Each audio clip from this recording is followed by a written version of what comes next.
Santa Teresa Avila TV, Sorowajan Baru, Renungan Katolik Selasa, 1 April 2025 diambil dari bacaan Injil Suci Yohanes bab 5 ayat 1-3a dilanjutkan ayat 5-16.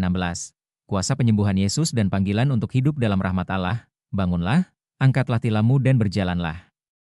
Yohanes bab 5 ayat 8, firman Tuhan dalam kitab suci Injil Yohanes bab 5 ayat 1-3a dilanjutkan ayat 5-16 menceritakan tentang mukjizat penyembuhan yang dilakukan oleh Yesus di kolam Betesda. Di tempat ini, terdapat sebuah kolam yang diyakini memiliki kekuatan penyembuhan ketika airnya berguncang. Banyak orang sakit, buta, lumpuh, dan timpang berkumpul di sekitar kolam tersebut, berharap untuk disembuhkan. Di antara mereka, ada seorang pria yang telah sakit selama 38 tahun. Yesus melihat pria itu berbaring dan mengetahui bahwa ia telah lama dalam keadaan seperti itu. Yesus bertanya kepadanya, "Maukah engkau sembuh?" Pria itu menjawab bahwa ia tidak memiliki orang yang membantunya masuk ke dalam kolam ketika airnya berguncang, sehingga orang lain selalu mendahuluinya. Yesus berkata kepadanya, "Bangunlah, angkatlah tilammu dan berjalanlah." Seketika itu juga, pria itu sembuh dan mengambil tilamnya serta berjalan. Peristiwa ini terjadi pada hari Sabat, dan karena itu, orang-orang Yahudi mulai mengkritik pria yang disembuhkan karena membawa tilamnya pada hari Sabat, yang dianggap melanggar hukum Sabat. Ketika Yesus bertemu dengan pria yang disembuhkan di Bait Allah, ia berkata kepadanya, "Engkau telah sembuh, jangan berbuat dosa lagi, supaya padamu jangan terjadi yang lebih buruk." Pria itu kemudian memberitahu orang-orang Yahudi bahwa Yesuslah yang telah menyembuhkannya.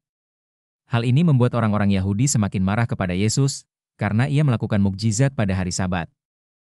Peristiwa ini mengajarkan kita tentang kuasa penyembuhan Yesus dan pentingnya hidup dalam rahmat Allah.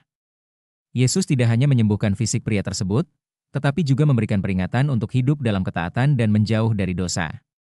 Mukjizat ini menunjukkan kasih Allah yang tanpa batas dan kuasa-Nya yang tak terbatas.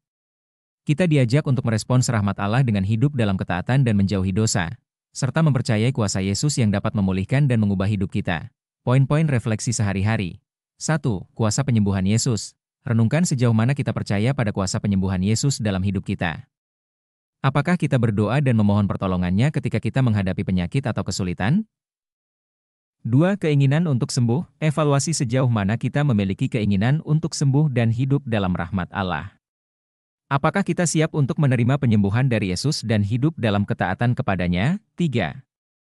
Mengandalkan Yesus. Bagaimana kita bisa lebih mengandalkan Yesus dalam setiap aspek kehidupan kita? Apakah kita mempercayainya untuk memulihkan dan mengubah hidup kita? 4. Hidup dalam ketaatan, renungkan sejauh mana kita hidup dalam ketaatan kepada Tuhan setelah menerima rahmat-Nya. Apakah kita berusaha untuk menjauh dari dosa dan hidup sesuai dengan kehendak Allah? 5. Menghadapi kritik dengan iman, bagaimana kita bisa menghadapi kritik atau penolakan dari orang lain ketika kita mengikuti Yesus? Apakah kita siap untuk mempertahankan iman kita dan mengandalkan Tuhan dalam setiap situasi? Dengan merenungkan dan mengamalkan pesan dari Injil hari ini, kita diajak untuk memperkuat iman kita dalam kuasa penyembuhan Yesus dan hidup dalam rahmat Allah. Marilah kita selalu mengandalkan kasih dan kuasa Kristus dalam setiap langkah hidup kita, sehingga kita dapat menjadi saksi kasih Tuhan di dunia. Thank you for watching. Join dan subscribe Instagram, Facebook dan YouTube Revival One.